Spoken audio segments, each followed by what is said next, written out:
Mga kapatid na nananampalataya sa Allah subhanahu wa ta'ala, ang pananaliksik ng kaalaman ay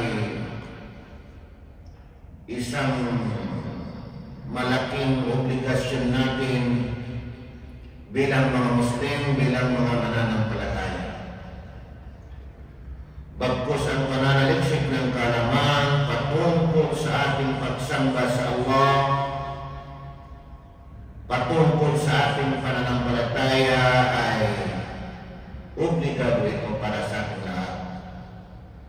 Kinakailangan natin matutunan, malalaman ang tamang pamamaraan kung paano natin isagawa ang pagsamba, ang ibadah para sa Allah subhanahu wa ta'ala, kung paano natin isabuhay ang tamang pananampalataya, at kung paano natin mabigkas, mabasa ng wasto ang salita ng Allah subhanahu wa ta'ala, ang banal na Quran.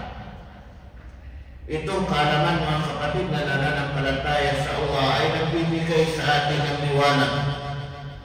Liwanag sa ating mga puso, liwanag sa ating mga sarili, liwanag sa ating mga landas. Sapagkat madalas nating naririnig ang talata ng Allah subhanahu wa ta'ala na iaangat o itataas ang sinumang taong mayroong kaalaman. Na sinabi ng Allah subhanahu wa ta'ala sa banal na Quran, "Yarfa'illahu alladhina amanu minkum walladhina utul ilma darajat." Itataas ng Allah, iaangat ng Allah ang sino man sa inyong may pananampalataya o sino man sa inyong mga nananampalataya. Yarfa'illahu alladhina amanu minkum walladhina utul ilma darajat. At ang sino mang binigyan ng kaalaman, mayroong kaalaman, darajat ng antas, itataas ang mga antas ng mga taong mananampalataya, mga antas ng mga taong mayroong kaalaman.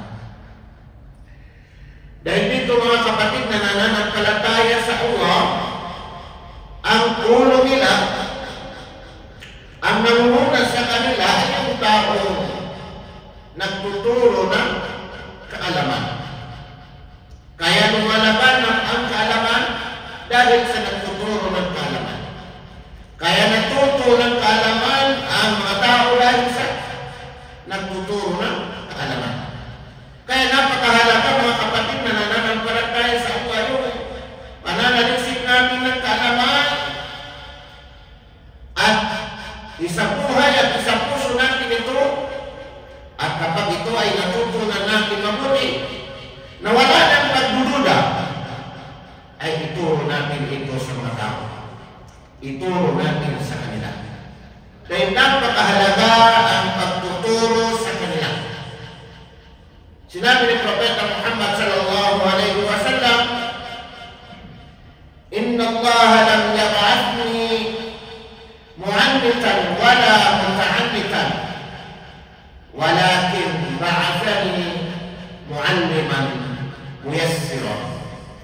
Katotohanan na ang Allah ay hindi niya ako ipinadala, sabi ni Propeta Muhammad sallallahu alaihi wasallam, upang maging isang manupit, isang magdudulot ng seryosong paghihirap ng sinuman. Inna Allah lam yab'athni mu'annitan wala muta'annitan. At ganoon din na hindi niya ko ipinadala upang maging dahilan ng pinsala o kahirapan ng sinuman. Walakin ba'athani, subalit subalit ipinadala niya ako. Ipinadala ako ng Allah, sabi ni Propeta Muhammad sallallahu alaihi wasallam, mualliman, na muallim, nagtuturo upang magturo, muyassiran, at upang magpagaan. Itinuturo ni Propeta Muhammad sallallahu alaihi wasallam ang pamamaraan ng pagsamba sa Allah subhanahu wa ta'ala, ang tamang pagsamba, ang tamang pananampalataya sa Allah subhanahu wa ta'ala, ang tamang pagbigkas ng Quran, ang mga batas sa pananampalataya Islam, at ibig sabihin ito bilang magbibigay ng magaan sa mga tao, magpapagaan sa mga tao. Kaya lagi natin pipiliin, mga kapatid na nananampalataya sa Allah, yung magaan na bagay. Huwag natin pahirapan ang ating mga sarili. Kapag may mga bagay na binigyan tayo ng privilege, pinagaan ito sa atin, gagawin natin. I-grab na natin ito, mga kapatid na nananampalataya sa Allah subhanahu wa ta'ala. Huwag natin pahirapan. Huwag natin pahirapan ang ating mga sarili. Katulad ng pagdarasa, halimbawa, pagdarasa, apat na raka, pero sa panahon na tayo ay naglalakbay, pwede na natin gawin ito, dalawang raka. I-grab natin ito, mga kapatid. Huwag na tayo mga tuwiran na dahil sa tayo ay malakas ang ating mga katawan, hindi natin ito i-grab. Kaya naman, mga kapatid na nananampalataya sa Allah, yung mga muallim, yung mga nagtuturo sa pananampalataya ng Islam ay kinakailangan natin silang igalang. Igalang natin, mga kapatid na nananampalataya sa Allah. At isa sa malaking tanda ng pagbibigay galang natin sa ating mga muallim, sa ating mga nagtuturo, ay panahon ni Musa alayhi salam. Noong makatakbo niya si Khadir sa ibang pagbigkas nito ay matapos niyang batiin ng kapayapaan si Khidir, ay ibig sabihin makikita natin yung sinabi ni Musa alayhi salam. Qala lahu Musa, hal attabi'uka ala an tu'allimani mimma ullimta rushda. Sabi ni Musa, pahihintulutan mo ba ako na sumunod sa iyo? Sasama kay Khidir. Si Propeta Musa alayhi salam, sugo ng Allah subhanahu wa ta'ala, pahihintulutan mo ba ako na sumama sa iyo na upang turuan mo ako ng katulad ng itinuro sa iyo ng Allah, katulad ng mimma ullimta rushda, katulad ng itinuro sa iyo ng Allah, rushda, na upang ito ay magiging gabay para sa atin at magiging pakinabang para sa atin. Tingnan ninyo, mga kapatid na nananampalataya sa Allah subhanahu wa ta'ala, makikita natin doon yung ihtiram, yung paggana, yung pagrespeto niya sa ibig sabihin sa nagtuturo. Kasi gusto mag-aral si Propeta Musa alayhi salam kay Khidir.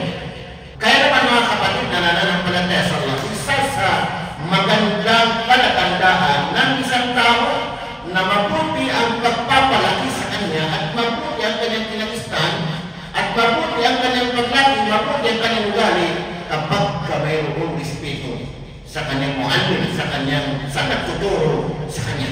Kapag dumating sa punto na kaya niyang kalabanin, kaya niyang kontrahin ang kanyang muallim, ang kanyang ibig sabihin yung nagtuturo sa kanya, ay isa ito sa tanda na may kakulangan sa tinatawag na katuruan sa pananampalataya ng Islam, may kakulangan sa tinatawag na mabuting pagpapalaki, may kakulangan sa tinatawag na pagbugati. Kasi sa pananampalatayang Islam, kahit ano pa man na makita natin sa ating guro, ay kinakailangan natin aligala, kinakailangan natin irespeto mga kapatid na nananampalataya sa Allah subhanahu wa ta'ala. Nasaan tayo sa mga katayuan, mga kaugalian, o kaya ay mga kagandang asal ng mga sahaba, at nasaan yung mga tao na mga kumutra o hindi kumalang kahit Propeta Muhammad sallallahu alaihi wasallam. Mga sahaba na kung saan makikita natin ang kanilang paggalang pag-espiritu kay Propeta Muhammad sallallahu alaihi wasallam, at ang mga tao sa kanilang kapanahunan na kung saan makikita natin na hindi nila pag-espiritu, hindi nila paggalang kay Propeta Muhammad sallallahu alaihi wasallam. Kaya mga kapatid na nananampalataya sa Allah subhanahu wa ta'ala, sikapin natin na matuto ng tama upang ating may sagawa, may sa puso, at upang ating ito may turo sa